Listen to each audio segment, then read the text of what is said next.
Hello students, today we will discuss about the chapter solution और इस chapter solution में हम पढ़ेंगे अब आगे Raoult's law for solution containing non volatile solute.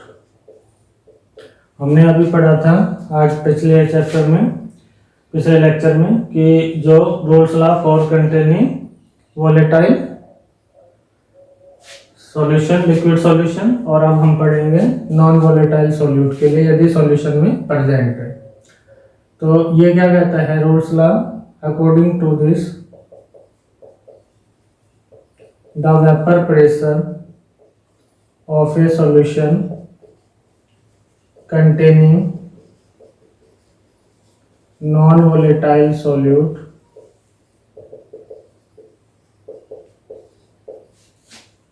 is directly proportional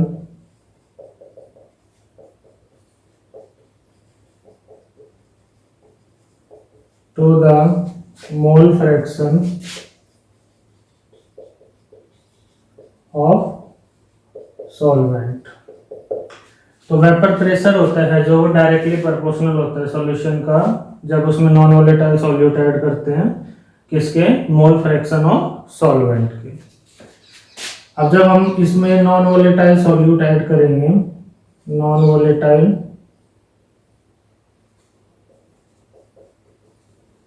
solute add करेंगे तो अभी बताया था जो वेपर प्रेशर है सॉल्यूशन का वो क्या हो जाता है, लेस होगा as compare to pure solvent.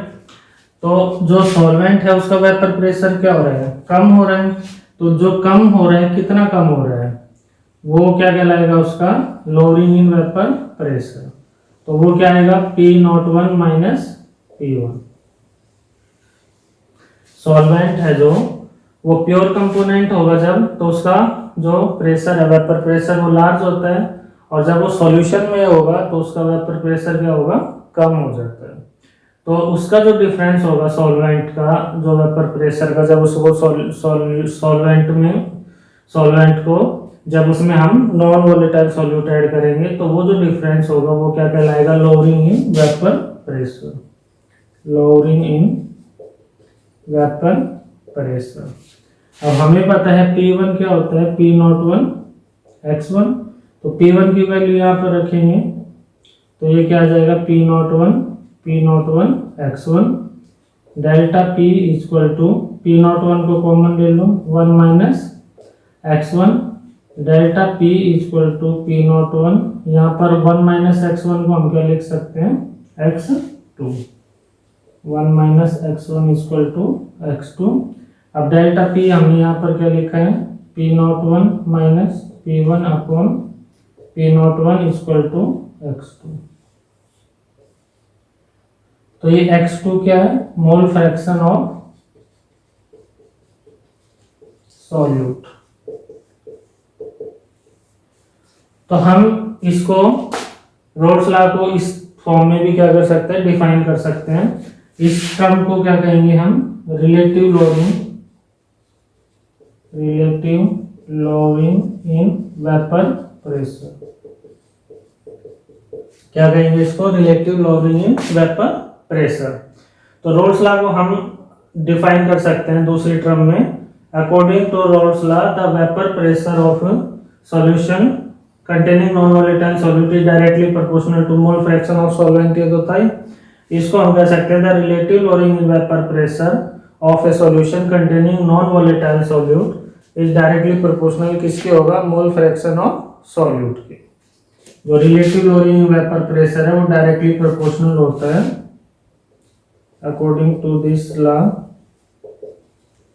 The relative lowering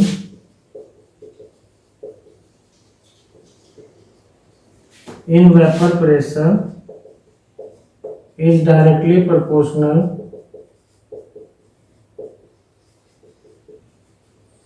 to the mole fraction of solute. Mole fraction of solute के डायरेक्टली प्रोपोर्शनल होगा। वेपर प्रेशर है वो सॉल्वेंट के होता है, और जो relative lowering in vapour pressure है वो किसके होगा, सॉल्यूट के होगा। ये कोलिगेटिव प्रॉपर्टी भी होती है, आगे पढ़ेंगे क्या होती है कोलिगेटिव प्रॉपर्टी। अच्छा, हेनरी लॉ और रोल्स लॉ में क्या रिलेशन है वो देखते हैं।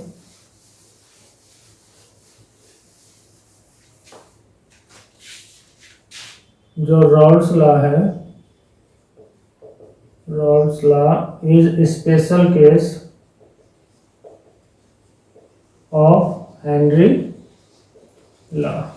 अब रॉल्स लॉ क्या था, P1 equal to P not 1 x1, P2 क्या था P नॉट 2 x2, और हेनरी लॉ क्या है,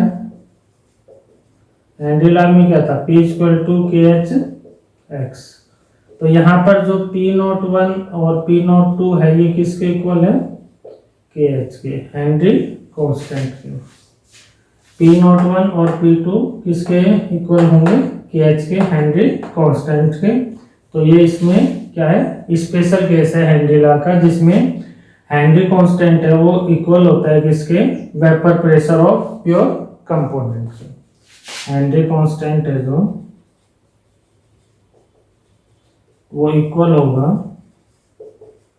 vapour pressure of pure component. तो ये था रॉल्स लॉ। इसको कोलिगेटिव प्रॉपर्टी पढ़ेंगे तो एक बार फिर से पढ़ेंगे, इसके लिए इतना याद के लिए।